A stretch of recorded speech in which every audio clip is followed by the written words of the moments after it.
chacune des conférences. Merci. Merci beaucoup, Monsieur le Président.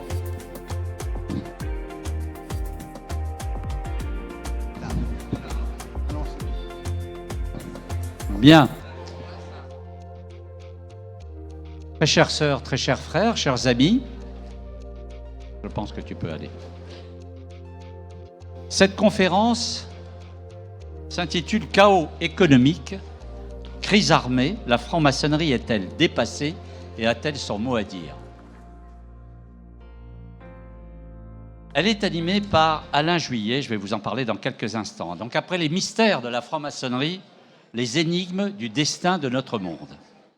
Alors qui de plus compétent et brillant pour articuler ces deux thématiques, l'une sur le chaos économique et les crises armées, et l'autre sur la place de la franc-maçonnerie au sein de ce chaos qui illustre bien, pour certains, un ordo ab chaos, qui nous est bien familier.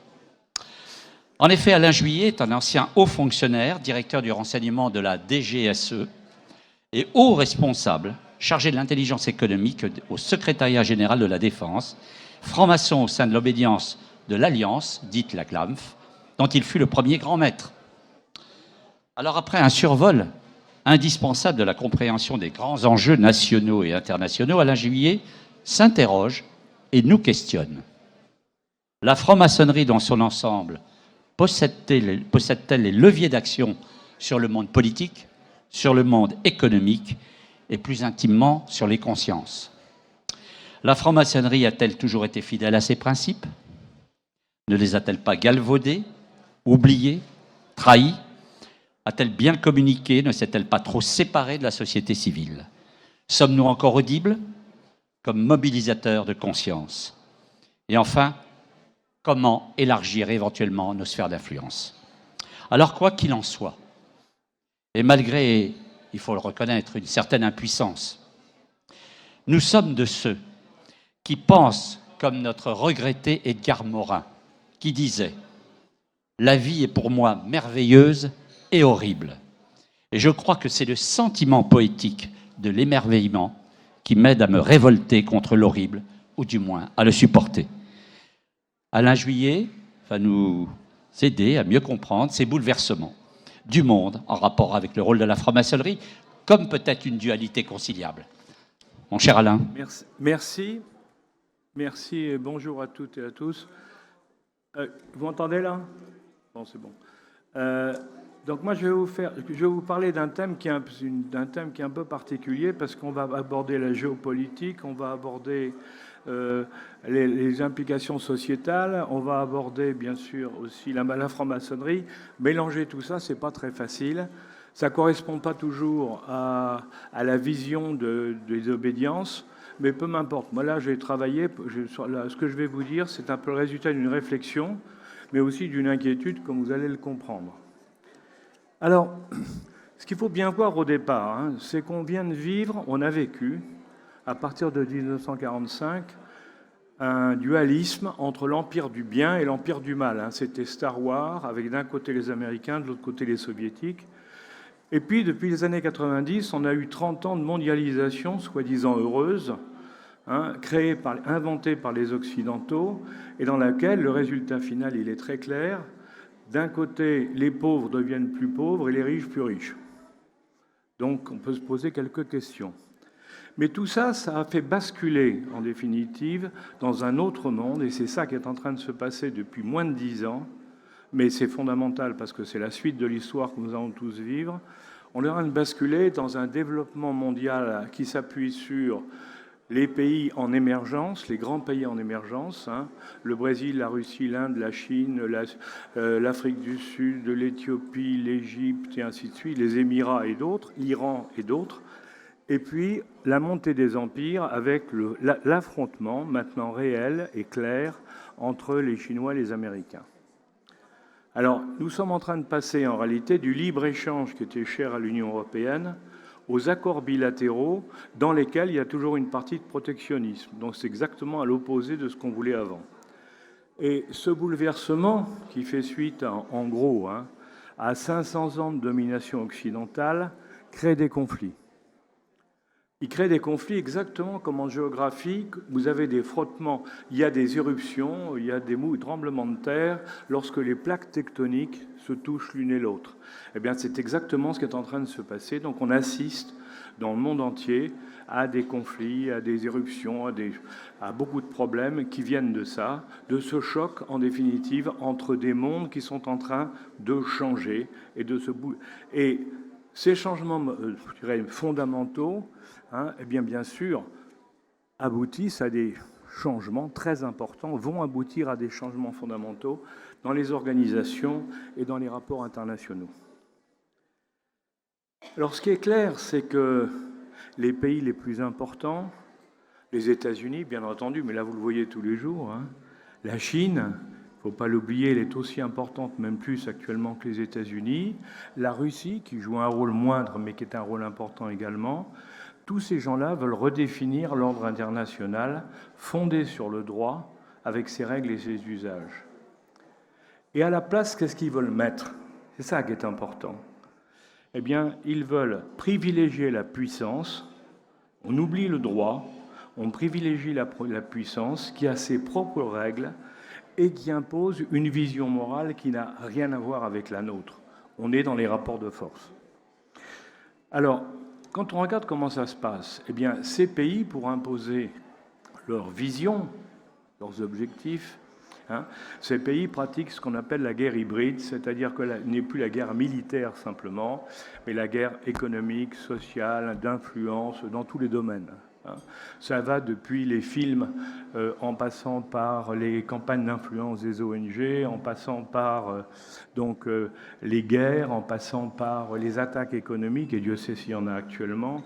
Et donc, ce qui est sûr, c'est que cette guerre hybride dans laquelle tout est permis, et c'est ça qu'il faut bien comprendre, l'histoire de la guerre avec les conventions de Genève qui je dirais, protéger tout le monde, c'est fini. On est dans autre chose. Tout est permis. Et bien sûr, les meilleurs, les plus forts, se comportent comme des empires en rejetant toutes les règles qui existaient jusqu'à aujourd'hui. C'est clair. Pourquoi? Parce qu'ils veulent appliquer les leurs, pour les raisons que je vous disais tout à l'heure. Alors, dans ce nouvel environnement, on se bat pour défendre sa sphère d'influence. On se bat pour réduire ses dépendances. On se bat pour privilégier son intérêt exclusif, parce que les autres, on s'en fout. En utilisant, si nécessaire, des alliés ou des partenaires devenus des vassaux. Nous sommes donc loin de la vision des francs-maçons historiques, américains, comme Benjamin Franklin ou George Washington, qui défendaient des relations humanistes et tolérantes. Alors, dans ce chamboulement que je viens de vous décrire rapidement, l'Europe est la grande perdante. Après 500 ans, depuis 1492, la découverte de l'Amérique par Colomb, ou pour être plus précis, depuis 1490, le traité de Tordesillas, où les Espagnols et les Portugais sont partagés le monde en deux. L'Afrique et l'Est pour les Portugais, l'Atlantique et l'Ouest vers l'Inde pour les Espagnols. Eh bien, depuis 500 ans de domination, alors culturelle, historique, militaire, ainsi de suite, eh bien, nous sommes à la fin de l'histoire, nous sommes en train de rentrer dans ce qu'on appelle le crépuscule des faibles. Pourquoi? Parce que l'Europe s'est désindustrialisée. Elle est trop normative. Elle pratique une écologie punitive qui nous pénalise par rapport aux autres. Elle souffre d'une démographie en forte baisse, qui fait que bientôt, il n'y aura plus personne. D'où les problèmes d'immigration. Elle manque totalement de vision stratégique et industrielle sur les 37 technologies innovantes dans le monde qui vont gérer le monde du futur.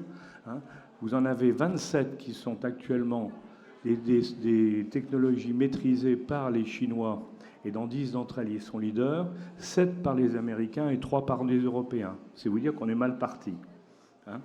En définitive, on n'a pas su évoluer pour défendre notre sécurité, notre compétitivité.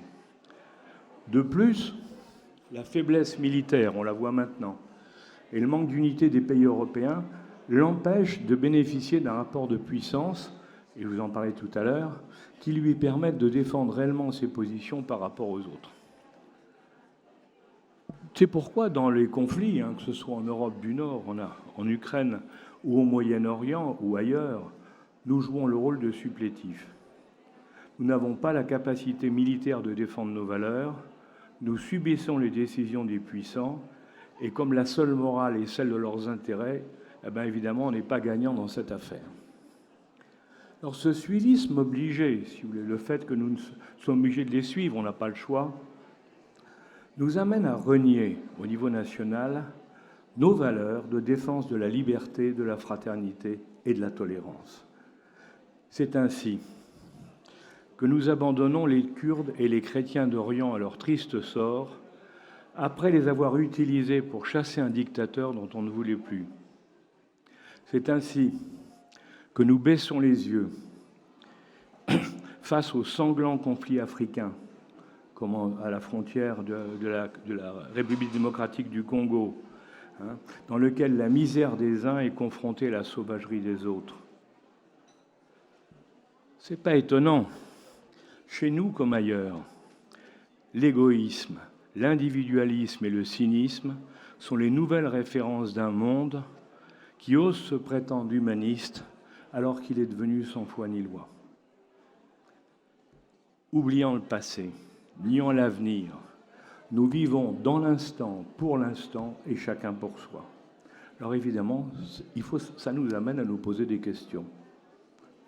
Dans l'Europe des 28, chacun essaie de tirer la couverture à soi. L'initiative des 3 mers, qui regroupe les 13 pays anciennement contrôlés par l'Union soviétique, c'est-à-dire ceux qui étaient sous le joug soviétique ou à la frontière avec les soviétiques, eux, ils n'ont qu'un seul objectif actuellement, de la Pologne à la Grèce, en passant par la Roumanie, la Hongrie et tous ces pays-là. Ils veulent garantir leur sécurité militaire et privilégient l'OTAN, mais un OTAN américain. Parce qu'ils ont confiance dans les Américains et pas en nous, parce que nous, on les a abandonnés en 1945 par le partage de Yalta et qu'ils ont subi, à part notre décision de l'époque, 40 ans de domination communiste. Et ça, ils ne sont pas prêts de l'oublier. Les pays du centre, dont dépendent l'Allemagne, du chancelier Merz, l'Allemagne et les pays autour sont mis à mal actuellement, vont très mal, par l'explosion de la stratégie en 3 axes, mise au point par le chancelier Schröder, et utilisée par Mme Merkel. Pour ceux que ça intéresse, c'est très simple, c'était la défense, c'est avec les Américains, les énergies avec les Russes et l'économie avec les Chinois. Il n'y a plus rien qui marche aujourd'hui. Alors, l'Allemagne essaie de repartir en se dotant d'une armée puissante, mais manque de chance, les jeunes Allemands n'en veulent pas, si vous avez suivi ce qui se passe, et donc ça ne marchera pas. Et elle est rejetée, cette Allemagne, qui se voulait leader de l'Europe et qui l'a été pendant une dizaine d'années. Elle est rejetée par nombre d'Européens qui lui tiennent tête, comme on vient de le voir cette semaine dans son échec pour être admise au Conseil de sécurité. Je ne sais pas si vous savez que le Conseil de sécurité avait 3 candidats européens, l'Allemagne, le Portugal et c'était la Grèce. Non, c'est un 3e, peu importe. Et en définitive, c'est l'Allemagne qui a été refusée. Ça ne s'était jamais vu depuis 1945. Donc ça montre bien qu'ils sont rentrés aussi dans une période de crise très grave. Et dans la partie méditerranéenne, nous, que les pays du nord de l'Europe appellent le Club Med, je ne sais pas si vous savez ça, parce qu'on conjugue une très faible durée du travail avec l'incapacité de tenir nos budgets, donc c'est normal, on est les clubs de vacances, eh bien, on s'aperçoit que certains pays, comme l'Italie de Meloni, par exemple, réaffirment leurs valeurs. Je vous rappelle pour Meloni, parce qu'elle l'a dit, c'est « je suis femme, mère, chrétienne et italienne », tandis que la France est au plus mal, parce qu'elle conjugue l'absence de vision et d'objectifs avec l'arrogance, il faut bien le dire, de donneurs de leçons qui refusent le monde réel s'il n'est pas à leur image. Dans le fond, dans notre pays, entre nous, bien entendu, mais dans notre pays, les seules choses qui progressent inexorablement, c'est la dette et la violence. Pas terrible pour la suite. Alors, si on veut utiliser le chaos économique et social actuel, l'étude du passé montre que nous avons progressivement oublié la pratique des valeurs qui sont la base de la franc-maçonnerie des origines et qu'on a mis de côté certains principes élémentaires mis en valeur avant la Révolution par les frères encyclopédistes des Lumières comme Diderot ou d'Alembert. Et pourtant, ce sont ces valeurs, cette pratique des valeurs et ces principes qui conditionnent la réussite des organisations et des hommes. Et je vais vous donner quelques points, toute une série de points sur lesquels vous pourrez réfléchir en vous disant à chaque fois, on touche à des valeurs maçonniques et qu'est-ce qu'on en a fait? Au niveau de l'État, de l'entreprise ou de l'individu, chacun sait qu'on ne peut pas vivre au-dessus de ses moyens. Enfin, je pense que vous le savez tous. Tôt ou tard, il faut se restreindre, volontairement ou brutalement. Mais l'incapacité de se restreindre au détriment des générations futures est caractéristique de ceux qui ne vivent que pour eux. C'est-à-dire, c'est la caractéristique de l'égoïsme croisé avec l'individualisme absolu. Sous peine d'implosion, un pays doit assurer une vie décente à tous, dans les limites de ses capacités financières, évidemment. Si vous êtes au Mali, ce n'est pas la même chose qu'en France. Mais l'État doit protéger, doit aider les plus défavorisés sans tomber dans l'assistanat. Parce que l'assistanat, c'est un engrenage infernal dans lequel les gens disparaissent, se détruisent peu à peu eux-mêmes. Et là, on est dans un problème majeur dont je vous reparlerai un peu plus tard, qui est le suivant. L'égalité n'a jamais été l'égalitarisme. Ça, il faut bien le relire, les philosophes. Hein ? L'entreprise, maintenant, elle a un rôle sociétal, car elle fait vivre ses salariés. Elle fait vivre aussi l'environnement qui leur est nécessaire. Quand vous avez une usine quelque part, vous avez l'usine, vous avez le salarié de l'usine, mais vous avez tous les magasins qui permettent les écoles, les centres, l'administration, tout ce qu'il faut pour faire vivre les gens. Et l'entreprise contribue par ses impôts au développement de la collectivité. C'est pour ça que sa délocalisation, sa fermeture ou sa vente pénalise toute la communauté locale ou régionale. Et son appauvrissement, si elle va mal, pénalise la société tout entière. Mais son excès de richesse la déséquilibre aussi. Parce que, comme je vous l'ai dit, c'est un élément constitutif de la société en général. S'il y a un déséquilibre qui se crée, évidemment, ça ne peut plus marcher. L'entreprise ne peut plus jouer son rôle. Et une entreprise, on dirait aussi bien qu'un État, entre parenthèses, ne peut vivre en autarcie, ne peut vivre fermé sur lui-même sans regarder ce qui se passe ailleurs. Or, même si c'est pour de bonnes raisons, avoir un différentiel de charge tue la compétitivité. Si en France, je paye 30% de charge et qu'en Allemagne ou en Italie, j'en pèse 15, il y a un différentiel de prix à l'arrivée pour les consommateurs qui va être de 15. Et donc, les gens n'achèteront pas mes produits, ils achèteront ceux des autres. Regardez ce qui se passe dans les supermarchés, les hypermarchés français.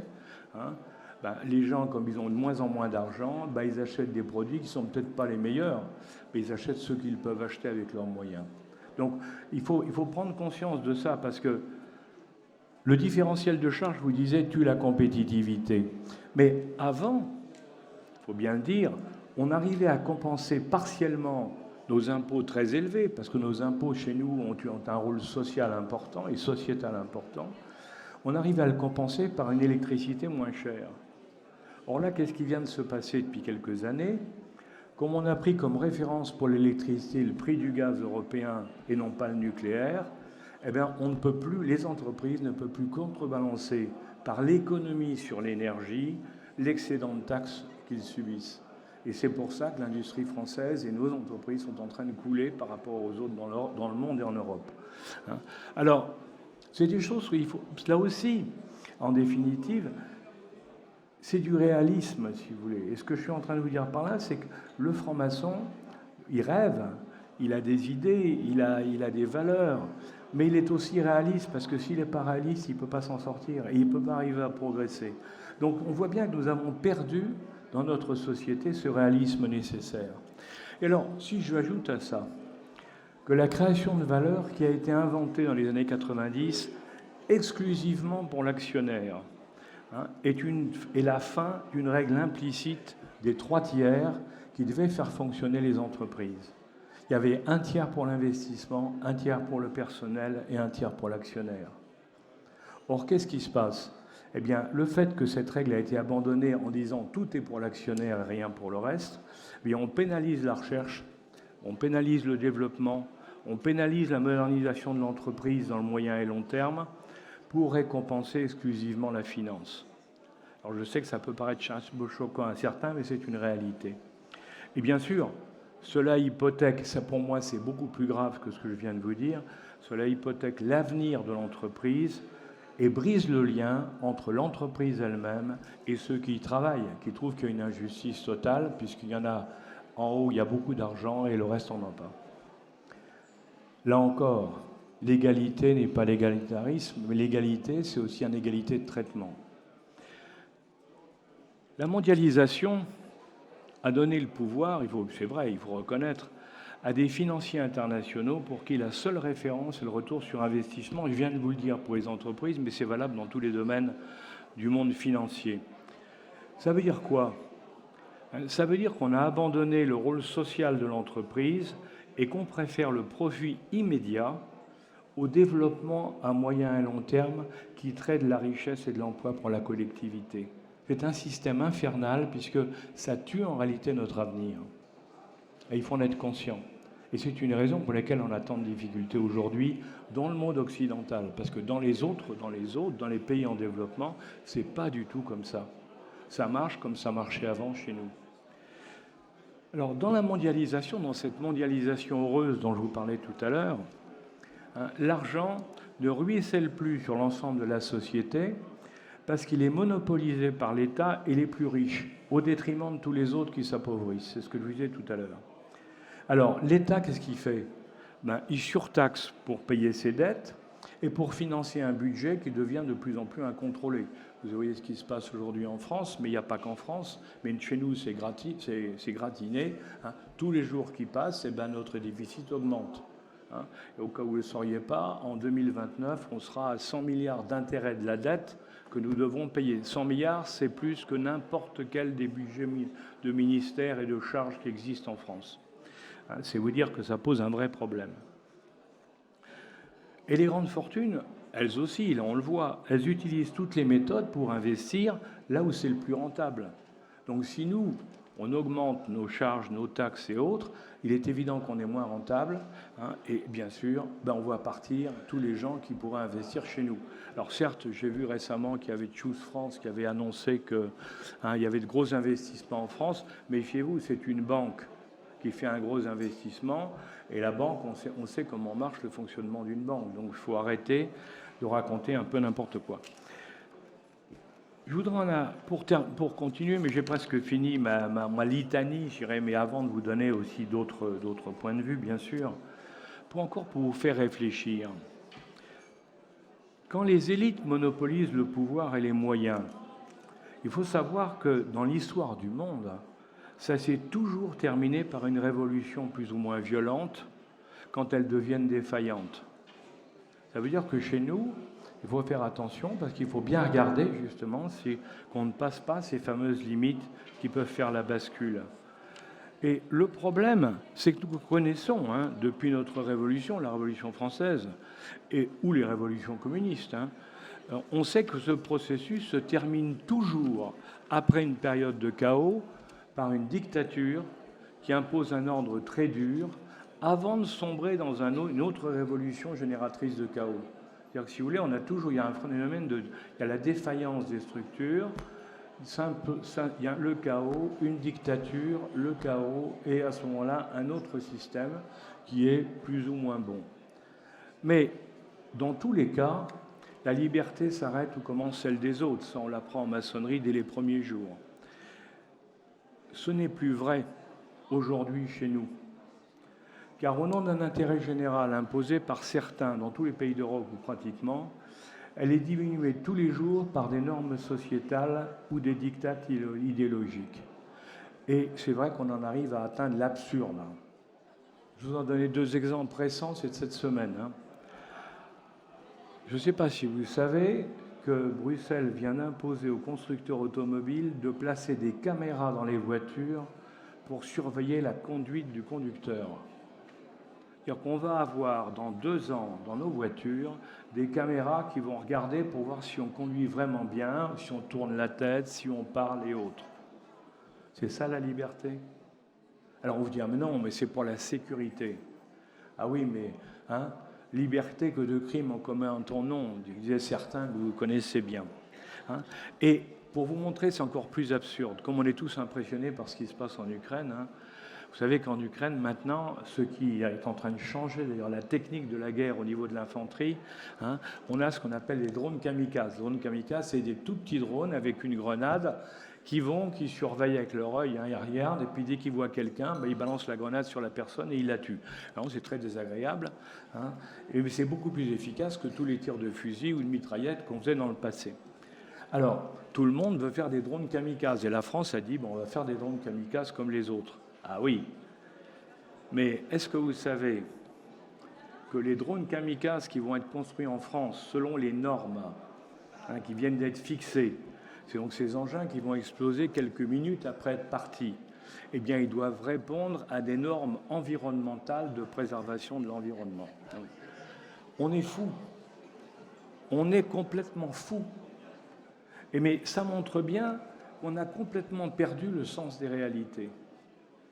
Et je reviens à ce que je disais tout à l'heure. Et la réalité, c'est un élément essentiel. Et nous l'apprenons tous les jours dans nos loges en y réfléchissant. Alors, pour terminer, je voudrais vous dire aussi que l'égalité des chances, comme je vous l'ai dit tout à l'heure, est devenu l'égalitarisme qui nivelle et n'encourage pas les meilleurs. Et ça, c'est un vrai problème. Parce que de surcroît, ça c'est spécifiquement français, parce qu'il n'y en a pas un en Europe, pas au monde d'ailleurs, il n'y en a pas un pour avoir été assez fou pour faire ça. De surcroît, le principe de précaution, on est les seuls à l'avoir adopté, tue la nécessaire prise de risque, qui est le fondement du développement de l'humanité. Quand vous rentrez en maçonnerie, vous prenez un risque face à votre famille, face aux autres. Quand vous décidez de travailler dans une entreprise, dans la fonction publique ou ailleurs, vous prenez un risque. Notre vie se passe en permanence à prendre des risques. Avoir un enfant, c'est prendre un risque. Faire un changement de résidence, c'est prendre un risque. Tout est risque dans la vie. Et nous, on est arrivé au moment où on pense qu'on peut effacer le risque entre les compagnies d'assurance et la loi sur le principe de précaution. Est-ce qu'on est bien sérieux ? Sérieusement. Est-ce qu'on s'est posé une fois la question de se dire, mais est-ce qu'on a réfléchi à ce genre de choses? Est-ce qu'on s'est comparé par rapport à la réalité de la vie? Vous voyez, alors, je viens de vous faire une longue énumération de dérives que nous avons laissé faire ou que nous n'avons pas voulu voir, alors qu'elles nous éloignent toutes de nos valeurs essentielles. Et c'est ça, à mon avis, qui est important, c'est ça sur le quoi on doit s'interroger. La franc-maçonnerie n'a pas su défendre sa conception initiale de la liberté, de l'égalité et de la fraternité. Je viens de vous le montrer, tous les principes que nous avions fixés, ils sont tous battus en brèche actuellement. En France et en Europe. Pourquoi n'avons-nous pas été capables d'éviter toutes ces dérives en imposant notre vision ou en freinant les excès? Alors, c'est d'autant plus désespérant, si vous voulez, ou triste, que dans d'autres périodes, nous avons su le faire, les francs-maçons ont su le faire merveilleusement bien. Souvenez-vous de la Troisième République, où notre représentation à l'Assemblée et nos réseaux proches du pouvoir permettaient d'être entendus, d'influencer nos concitoyens, de faire évoluer les lois, en défendant les intérêts et les valeurs qui étaient les nôtres. La réalité, c'est qu'aujourd'hui, face à la montée de certains partis ou de certaines organisations non gouvernementales, nous sommes devenus complètement inaudibles. Et c'est pourquoi il faut se poser une question.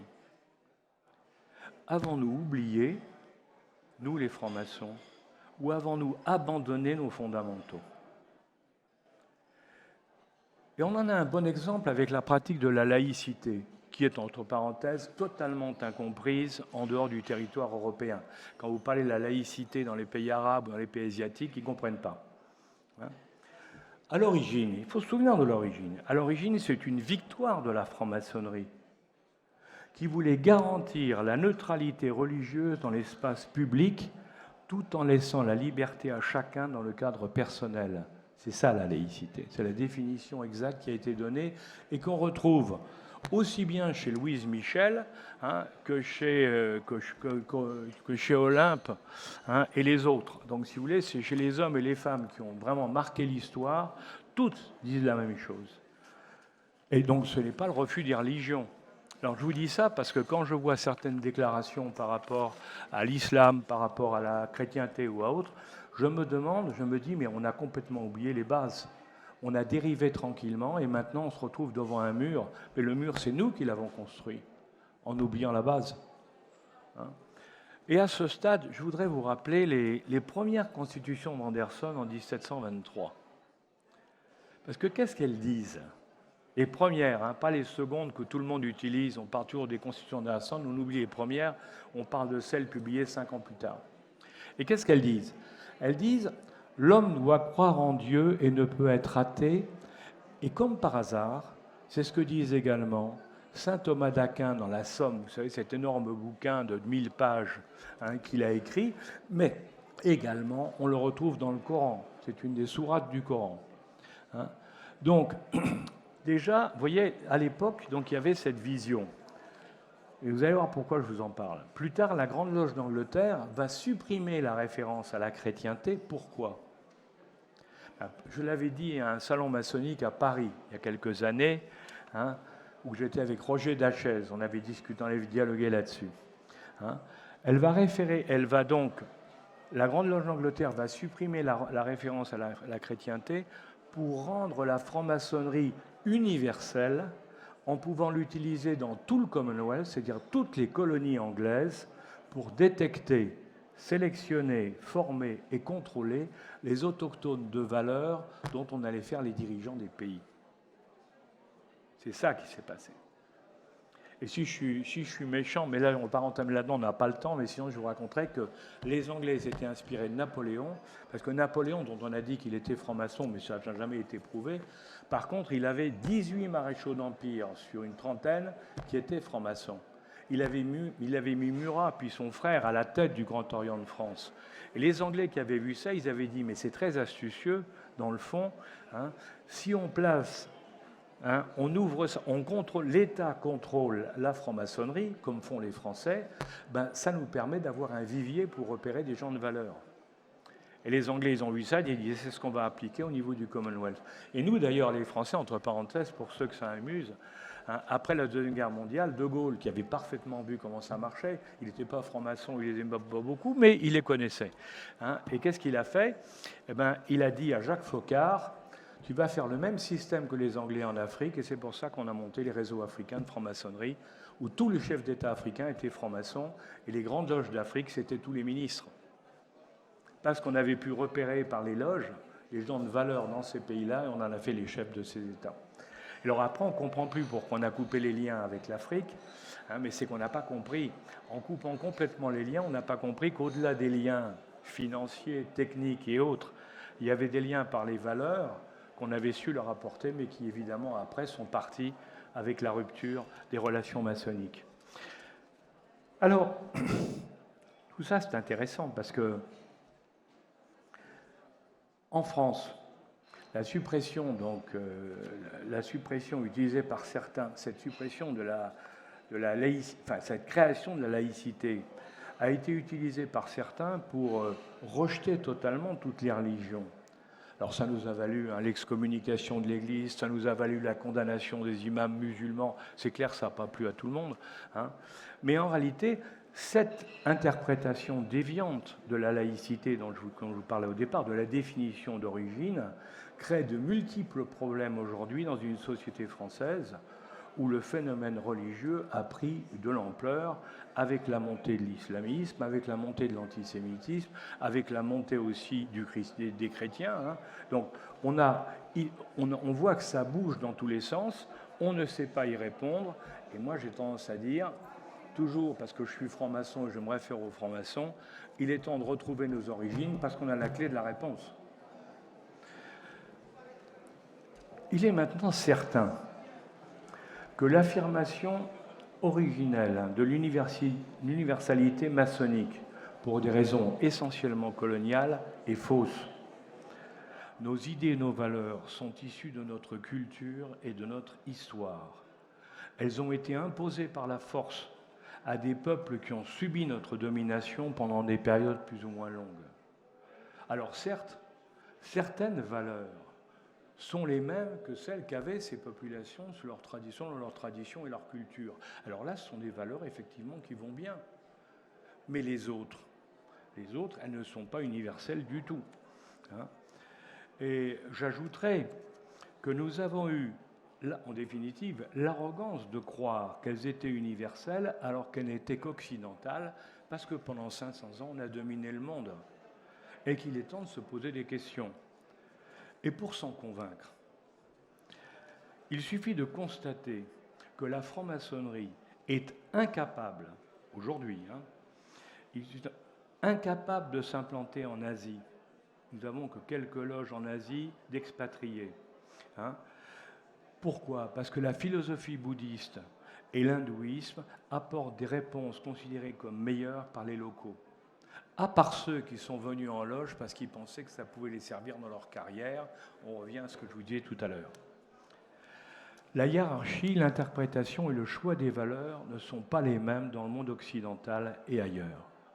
Chez nous, l'individualisme de notre civilisation, ou de nos civilisations d'ailleurs, parce que toutes celles qui nous concernent, eh bien évidemment, est à l'opposé, je dis bien à l'opposé, de la primauté du groupe, de la collectivité, qui caractérise les sociétés asiatiques. D'un côté, nous sommes tout seuls, chacun pour soi, bien sûr, surtout autour de la Méditerranée. On a inventé la guérilla, c'est pas pour rien. Et de l'autre côté, par contre, leur parler de l'individu seul, mais c'est absolument incroyable, ça ne peut pas jouer. C'est la collectivité qui compte, c'est la collectivité pour laquelle on décide, pas pour l'individu. On voit bien, on est exactement à l'opposé.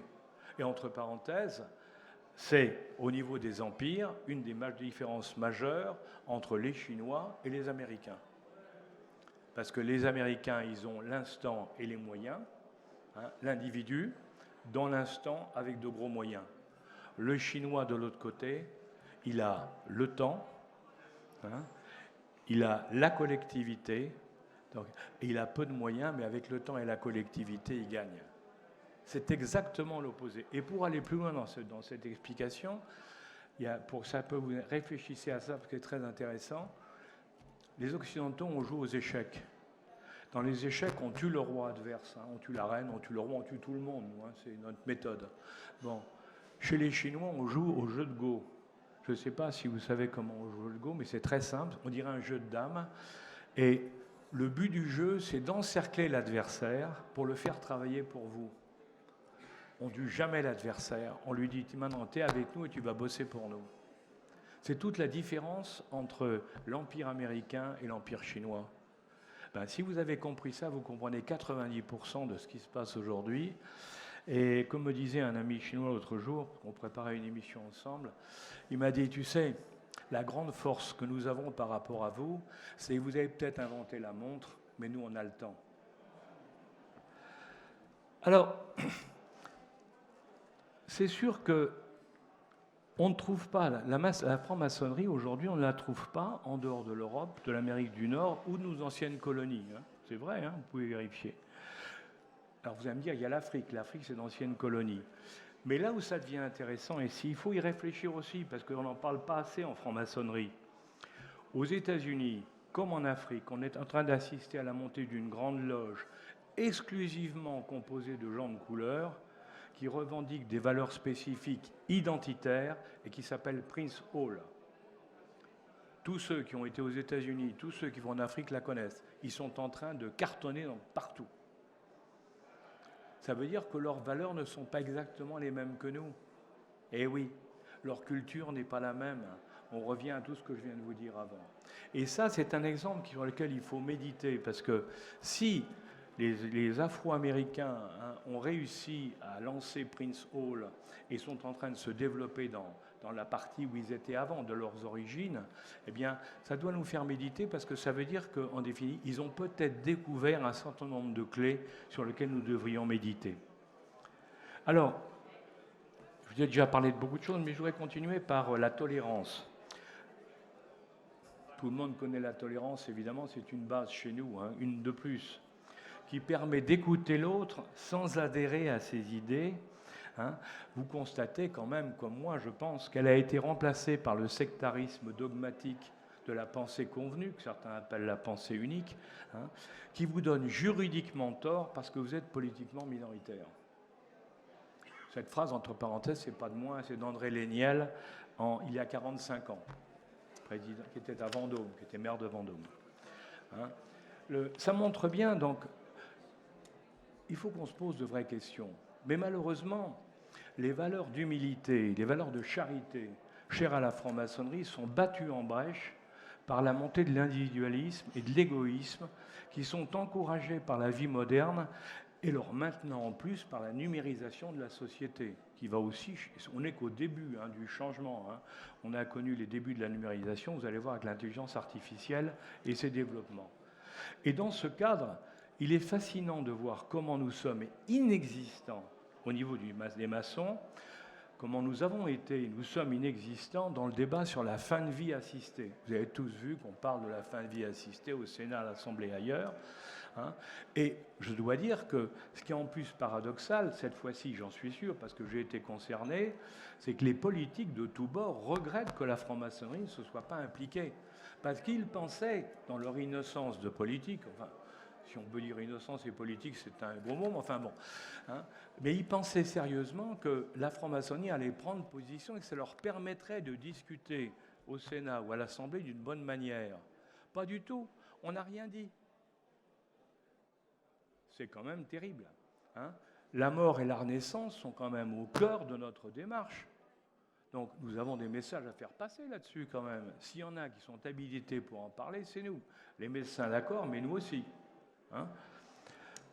Et quand vous regardez, depuis le frère Lucien Neuwirth, qui a fait voter la loi sur la contraception, qui a pas mal d'années déjà, la franc-maçonnerie brille par son absence dans tous les grands débats sociétaux. Vous pouvez regarder, il n'y a pas une loi qui a été organisée, préparée, votée grâce aux francs-maçons depuis la loi Neuwirth.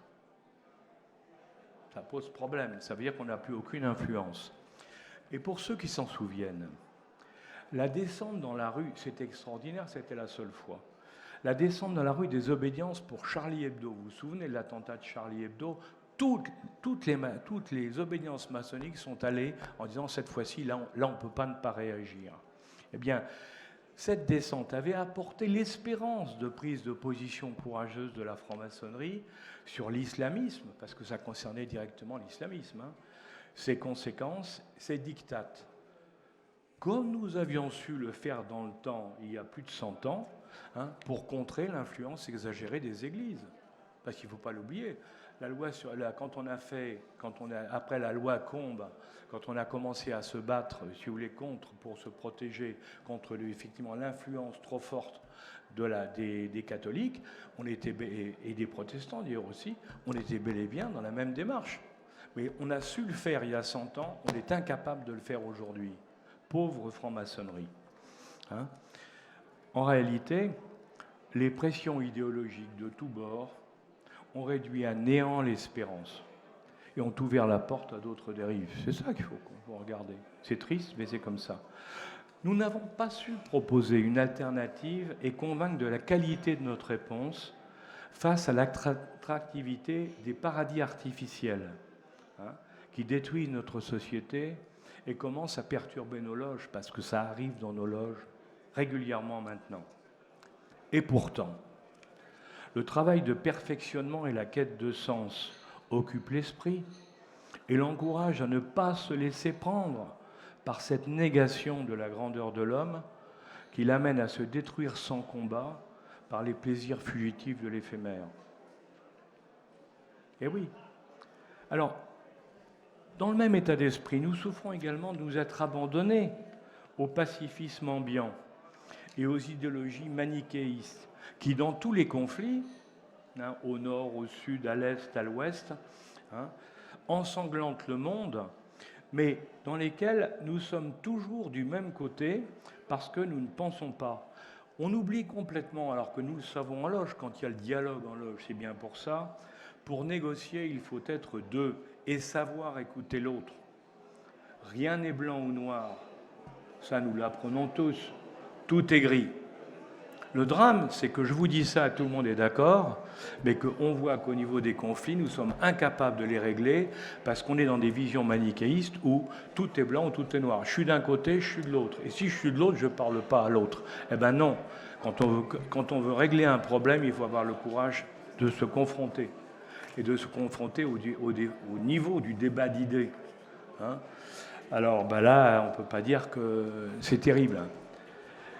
Quand on se souvient, nos instituteurs de la Troisième République, les fameux hussards noirs, comme on les appelait au début du XXe siècle, regardez, ils savaient détecter les jeunes de talent et leur faire prendre l'ascenseur social. Dans les campagnes, partout, on voyait un gamin ou une gamine qui était doué, en avant, on l'aidait, on lui donnait des bourses, on lui permettait de réussir, on lui permettait de faire des écoles, il sortait dans les très grandes écoles, on arrivait par la méritocratie. Aujourd'hui, c'est fini. Citez-moi, trouvez-moi des gens sortis des milieux les plus bas, les moins favorisés en France, et qui ont la chance de se retrouver dans les grandes écoles. C'est fini tout ça. Ce n'est plus qu'un souvenir. Hein. Nos instituteurs, les hussards, là, ils apprenaient à tous aussi l'amour du pays. C'était très important. Dans les écoles, on apprenait ce qu'on appelle le patriotisme. Et le patriotisme, c'est quoi ? C'est pas un truc d'extrémisme d'un côté ou de refus par l'autre. Le patriotisme, c'est la défense des valeurs fondamentales de la nation, c'est la défense de nous tous pour pouvoir maintenir ce qui fait qu'on est bien chez nous et mieux qu'ailleurs. C'est pas autre chose, le patriotisme. Hein ? Et donc mais ça repose sur des valeurs intangibles. Et nos instituteurs de l'époque, ils leur donnaient les raisons pour le défendre. Aujourd'hui, il faut bien reconnaître que nous en sommes loin, et la faute principale, bien sûr, repose sur ceux qui ont oublié le sens de leur mission de transmission.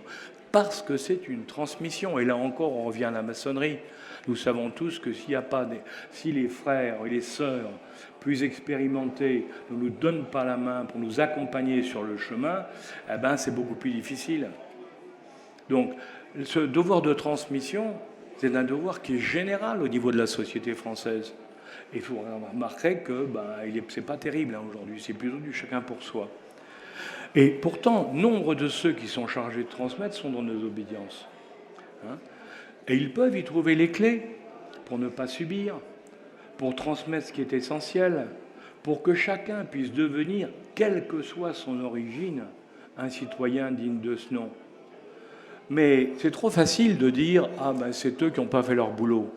Nous sommes tous responsables. Et moi, c'est ça que je voudrais passer comme message. Dans cette évolution terrible et triste, hein, toute la maçonnerie est concernée. C'est nous tous qui devons les aider à y arriver.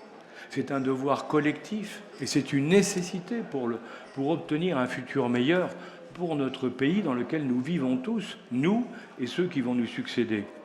Alors, c'est vrai, faut le dire, la vieille obsession du secret maçonnique qui est propre à notre pays, parce qu'on est pratiquement le seul au monde dans lequel la maçonnerie a été poursuivie. Ça aussi, il ne faut pas l'oublier. Hein. De 40 à 45, comme vous savez, hein, les francs-maçons ont été pourchassés au même titre que les juifs, les homosexuels, et les tziganes. Hein. Nous, on était bons à tuer. Bon. Dans les autres pays, ça ne s'est pas passé comme ça. J'ai l'Allemagne. Mais en dehors de l'Allemagne et de la France, les autres, ça ne s'est pas passé comme ça. Mais du coup, c'est resté, cette histoire du secret maçonnique. Et je crois que quand on parle, on essaie de comprendre pourquoi on n'arrive pas à bouger, pourquoi on n'arrive pas à faire ce que je vous disais, c'est parce qu'on a complètement perturbé notre expansion et on n'a pas pu promouvoir clairement nos valeurs parce que ça nous faisait peur. On ne voulait pas porter au dehors notre parole parce qu'on disait ça va être mal vu, ça va être mal perçu, ça va être mal interprété. C'est donc notre communication qui s'est révélée défaillante pour attirer et convaincre ceux qui sont notre avenir. Ça, c'est clair.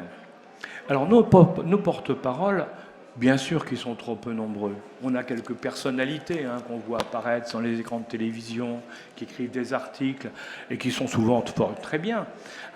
Mais il y en a d'autres qui sont très mal perçus parce qu'ils n'ont pas réussi à s'imposer dans le paysage. Mais il est vrai aussi que nous restons trop souvent entre nous, sans faire l'effort de porter en dehors du temple les valeurs qui sont les nôtres.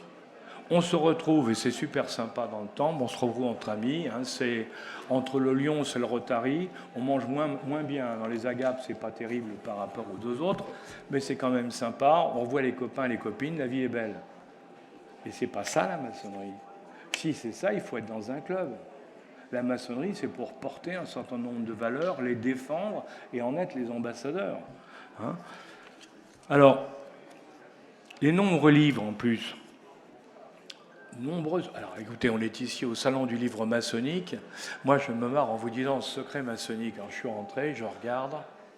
Il y a tout. Ça marche là? Oui. Il y a tout qui est ici. Toutes les informations sur la maçonnerie, les rituels, les techniques, tout. Il n'y a rien de secret, tout est là. Alors, qu'est-ce que c'est que le secret maçonnique? À part, et là par contre, ça c'est vrai, la sensation que nous éprouvons personnellement le jour où nous sommes initiés, où là, évidemment, c'est quelque chose qu'on est seul à pouvoir expliquer et que c'est face à nous-mêmes. Et on est tous différents dans nos réactions. Mais en dehors de ça, tout est dans les bouquins. Alors, ça pose problème. Ça pose problème parce que ce que nous sommes, ce que nous faisons, les gens le savent. Donc, mais une fois qu'on a lu ça, est-ce qu'il y a dans ces livres des raisons d'espérer? C'est ça la question.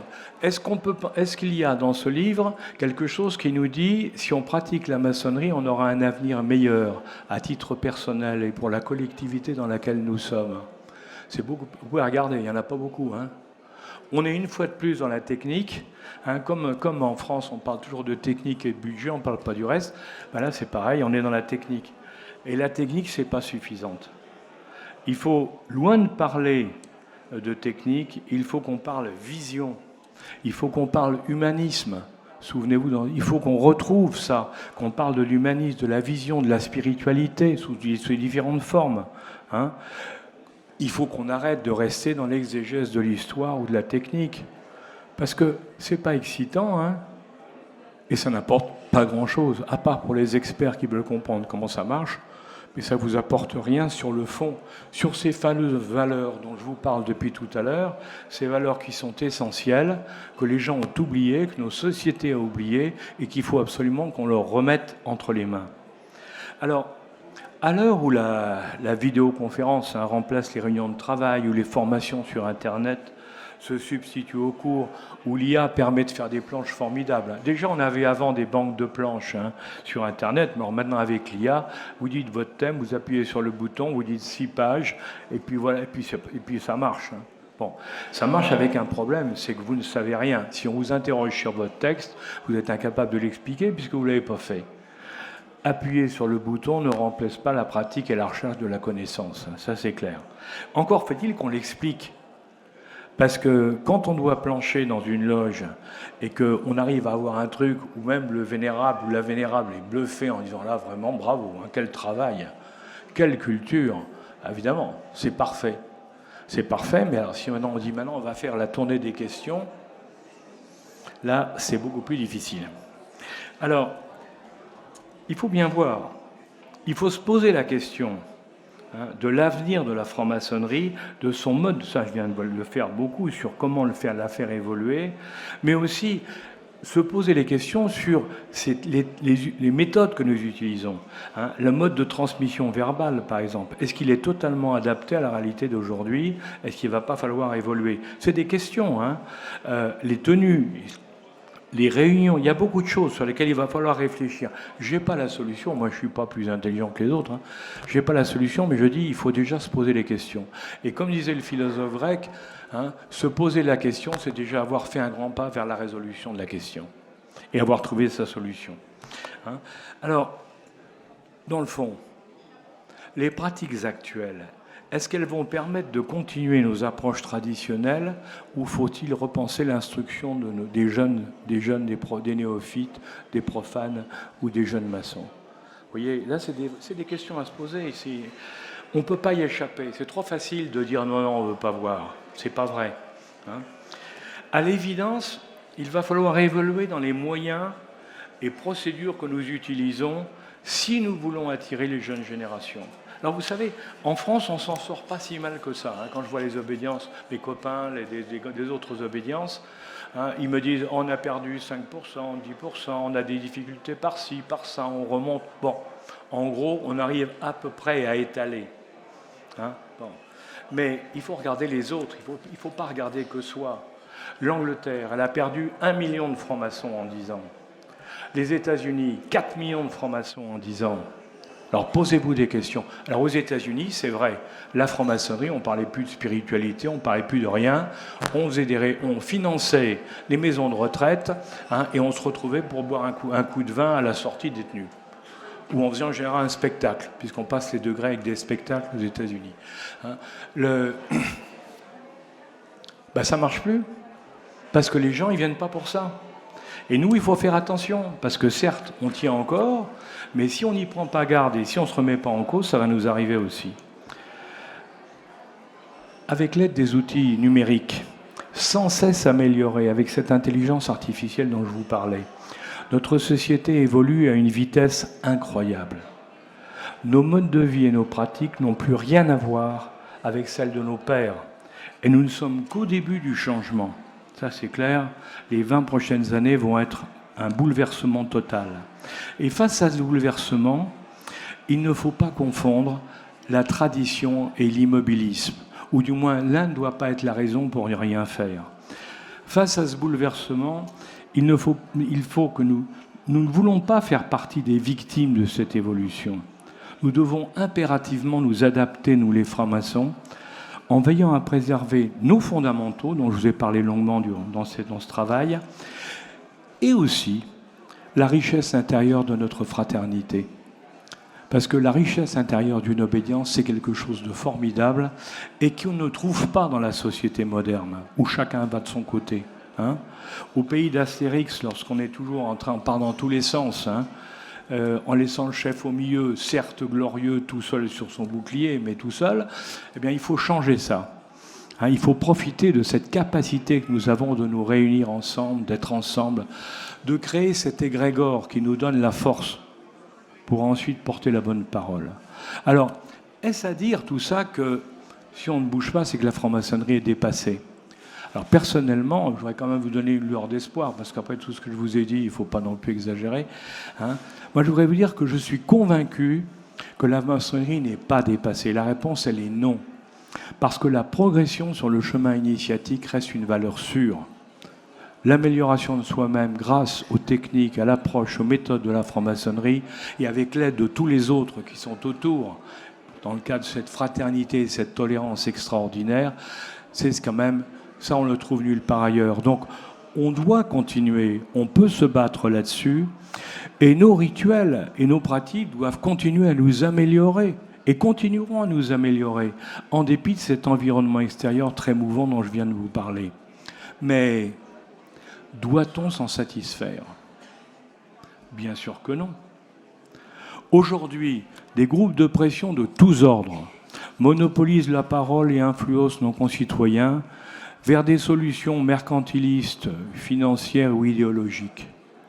Alors, sans imposer quoi que ce soit, parce que nous, et c'est la différence avec les autres, si nous sommes de purs et parfaits maçons, nous sommes adogmatiques. Nous n'acceptons pas les dogmes, quels qu'ils soient et d'où qu'ils viennent, qu'on a oublié, entre parenthèses, pour la plupart d'entre nous. Nous avons des choses à dire pour enrichir le débat et provoquer la réflexion. Et pour y arriver, il faut que nous retrouvions un moyen d'expression. Je l'ai dit tout à l'heure, aujourd'hui on s'exprime mal, on ne fait pas passer nos idées. Il faut retrouver et créer des réseaux qui nous permettent de faire connaître nos analyses, d'affirmer nos valeurs. Il faut retrouver le chemin du regard de l'autre. Parce que, comme vous le savez tous, c'est lui qui nous juge.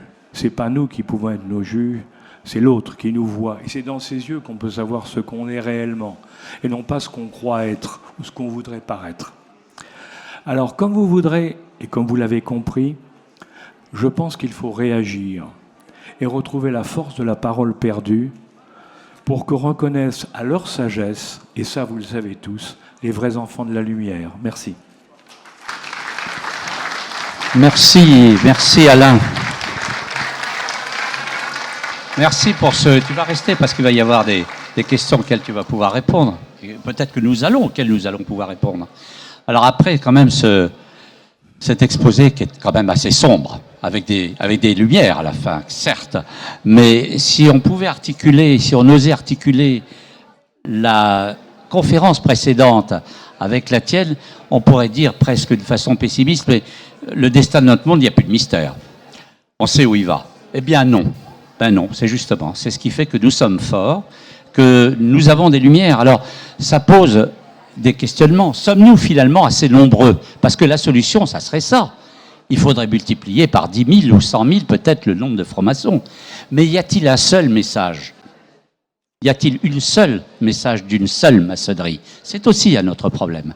Alors je pense que vous avez chacun un avis sur peut-être les lumières, peut-être les solutions, peut-être pas sur le chaos économique, on ne va pas se lancer là-dedans, ni le chaos sociétal, mais en tout cas sur notre action et ce que nous pouvons faire. Est-ce qu'il y a des propositions qui pourraient nous éclairer? Oui. Oui, merci. Alors, ce n'est pas vraiment une proposition, mais c'est une question, Alain. Est-ce que, selon toi, au niveau général, mais aussi au niveau qui nous concerne, la transmission est toujours vivante? Et dans le cas où tu aurais un doute par rapport à ça, est-ce que tu ne crains pas que nos fameuses valeurs maçonniques pourraient devenir, dans ce cadre-là, au mauvais sens du terme, des valeurs refuges? Oui, alors la réponse, elle est... Ah oui, là, clairement, oui, à ta question. C'est clairement oui.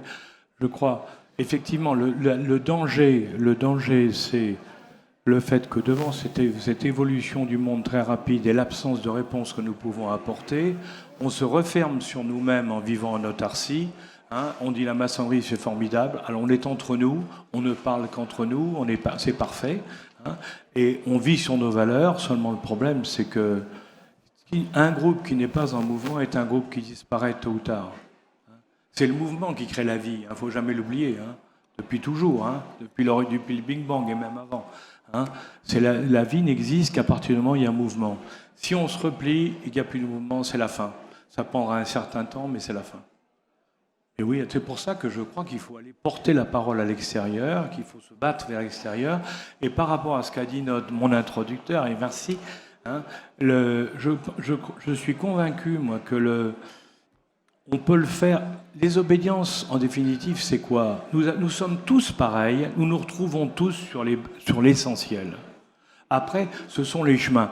Si je prends le schéma de la roue, hein, de la roue, les valeurs fondamentales de la maçonnerie, elles sont au centre, c'est le moyen de la roue.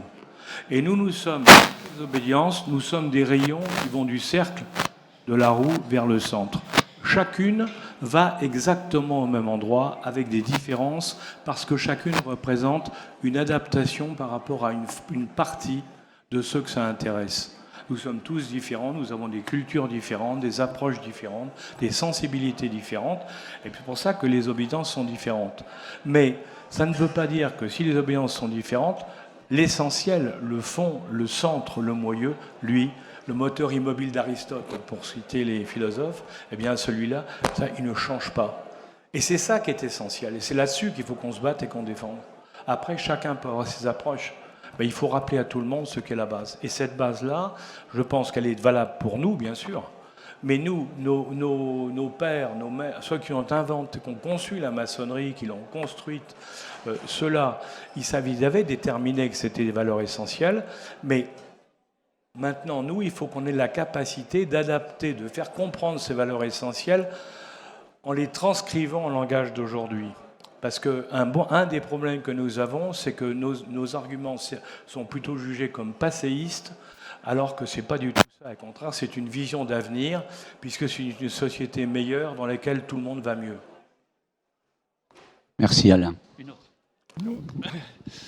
Bonjour. Oh là, oui, si ça fonctionne. C'est parce que j'ai une voix un peu cassée.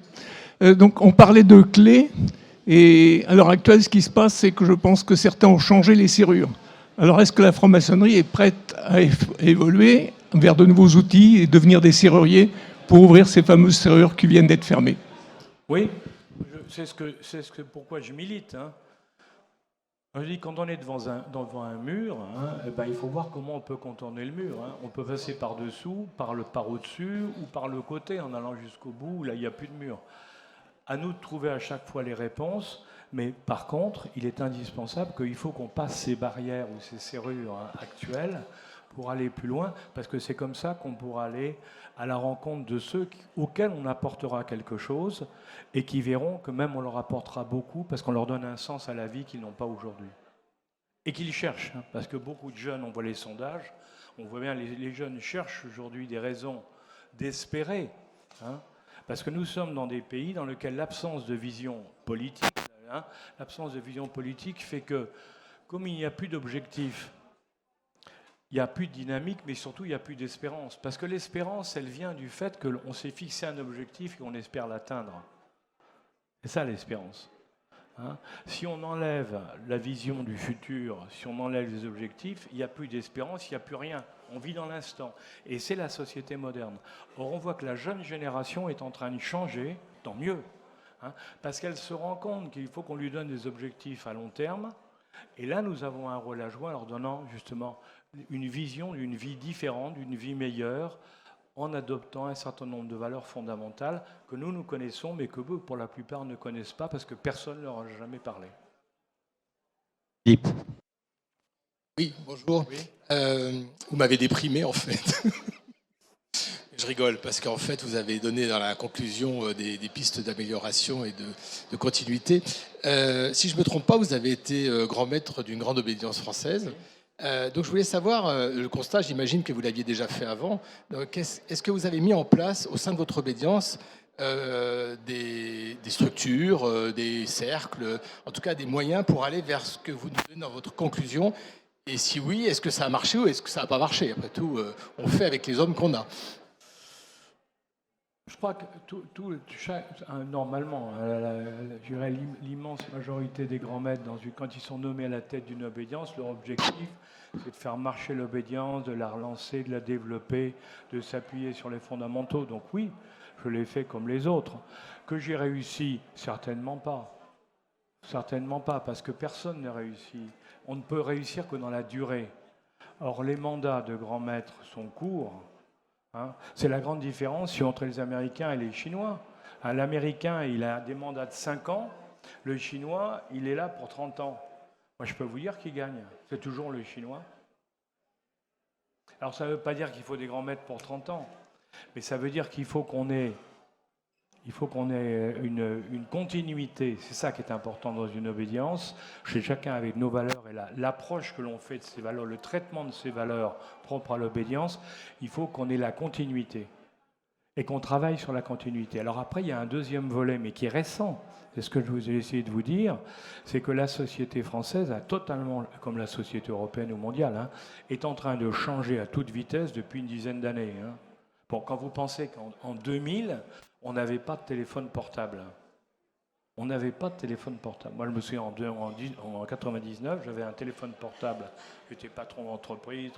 J'avais un énorme téléphone portable comme ça. Je mettais dans la voiture, puis ça faisait chic. C'était au moins ça, parce que sur le plan pratique, c'était pas terrible. Mais ça faisait bien. Bon, aujourd'hui, tout le monde a un portable. En 20 ans, en 25 ans, le monde a changé. Vous allez au Mali, dans le nord du Mali, là où ils sont en train de se battre, les Touaregs, les djihadistes et les Maliens, et l'armée malienne, ils ont tous le portable. Et ils payent, parce qu'ils sont mieux organisés que nous, parce que là-bas, il n'y a pas de banque, il n'y a pas d'argent, ils payent avec le portable. Donc, on est dans un autre monde. Alors, ce monde nouveau qui change, alors là, il faut qu'on s'adapte. Donc non seulement on doit travailler sur les fondamentaux, maintenir et ce que je vous disais avant, mais en plus c'est vrai que depuis 10 ans, il faut qu'on pense sérieusement à la suite. Ça évolue à toute vitesse. Comment on fait pour y répondre? Et c'est pas évident. Hein. Si c'était si simple, je vous aurais donné la solution. C'est pour ça qu'aujourd'hui, moi, je m'interroge, mais je suis honnête. Je ne vais pas vous dire que j'ai trouvé la solution, non. Par contre, je suis certain qu'il faut se poser les questions. Merci Alain. Une autre dernière question? Non? Eh bien, merci beaucoup Alain Juillet.